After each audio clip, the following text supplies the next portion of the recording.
देखिए हम लोग को सिद्ध करना है F बराबर R बटा 2। तो इसके लिए क्या करेंगे ना कि एक मैंने अवतल दर्पण लिया है ना, और अवतल दर्पण के मुख्य अक्ष के समांतर एक किरण भेजा है एक ना, और हम लोग जानते हैं कि जब मुख्य अक्ष के समांतर कोई किरण जाता है अवतल दर्पण के तो वो फोकस से होकर गुजरता है ना।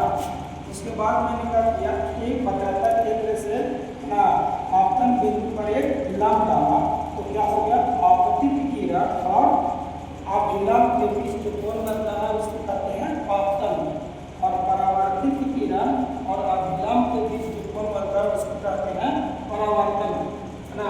और P से A यानी ध्रुव से फोकस के बीच की दूरी को F कहते हैं ना, और P से वक्रता केंद्र की दूरी को हम लोग R कहते हैं, वक्रता त्रिज्या कहते हैं। हम लोग को यही दोनों के बीच में संबंध स्थापित करना है। इसका क्वेश्चन पूछ सकता है ना कि गोलीय दर्पण में ना वक्रता त्रिज्या R और फोकस दूरी F के बीच संबंध स्थापित करें, तब हम लोग क्या करेंगे ना कि सबसे पहले ये डायग्राम को बना लेंगे, और इस डायग्राम में देखते हैं ना कि हम लोग को AB समांतर BC के मतलब ये जो रेखा है ना से प्रधान अक्ष ना इसी के समांतर। तो जब कोई भी त्रिभुज कोई भी रेखा समांतर होता है ना तो उसके एकांतर कोण आपस में बराबर होते हैं, और हम लोग का एकांतर कोण ABC, इसके एकांतर हो जाए कोण BCA।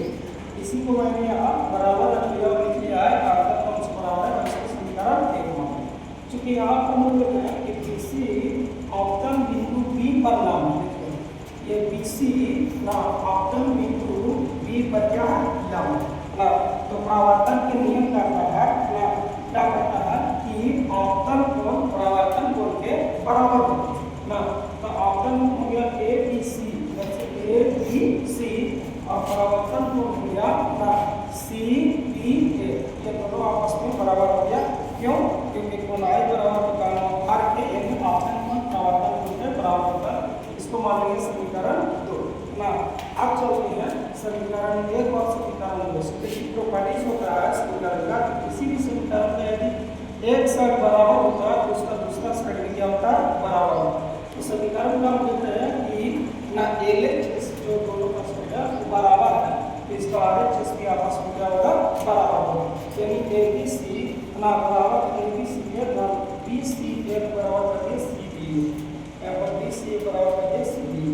और अगर ध्यान से हम लोग देखिए ये वाला त्रिभुज BFC को अगर ध्यान से हम लोग देखते हैं ना तो एक समद्विबाहु त्रिभुज बनता है। तो किसी भी त्रिभुज के यदि दो कोण बराबर होते हैं वो त्रिभुज आपस में क्या होते हैं ना समद्विबाहु है ना, और किसी भी समद्विबाहु त्रिभुज के ना भुजा बराबर होते हैं। कौन भुजा बराबर होते हैं ना, तो जो कोण बराबर है ना उस पर जो रेखा जो भुजा टिकी हुई रहती है वो आपस में क्या होता है बराबर, यानी कहने का मतलब होगा कि ये वाला कोण बराबर होगा ना, तो ये वाला भुजा क्या होगा बराबर है ना। तो हमने यहाँ इसको कुछ कर दिया बराबर है ना। अब यहाँ पर एक पॉइंट को और चाहिए, वो क्या चाहिए ना कि देखिए ये तो वास्तविक में हमको दिखाने के लिए इतना ना दूर मैंने इसको बनाया, लेकिन वास्तविक में जो ये होता है B जो होता है सिर्फ P के बहुत निकट, और कोई भी वक्र रेखा से यदि बहुत नजदीक बिंदु यदि काटा जाए ना तो आपस में लगभग बराबर होते हैं, सरल रेखा प्राप्त होगा है ना। तो ये B को मैंने बहुत P के निकट रखा, इसलिए आप देखा कि हम P जो है ना P के बहुत क्या निकट है, और जब P के निकट है तो ये वाला जो है BA और ये वाला PA, ये दोनों आपस में क्या होगा बराबर होगा। तो कुछ लोग कहेगा ना क्योंकि ये P के बहुत क्या था निकट, इसलिए मैंने BF को बराबर कर दिया PF को, इसको समीकरण 4 में। अब फिर से देखिएगा कि समीकरण का फिर से एक से बराबर होता है उसका दूसरा साइड क्या होता है बराबर, BF बराबर था BF, इसलिए CF बराबर हो गया PF। तो मैंने समीकरण 3 समीकरण 4 से CF बराबर कर दिया PF है ना। अब मैंने क्या किया कि हम लोगों को चाहिए वक्रता त्रिज्या, तो वक्रता त्रिज्या यानी इसी चाहिए, तो इसी को निकालने की क्या बताइए आपको ना। जैसे मान लो कि एक रेखा यह हमें 3 पता है, यह हमें 4 पता।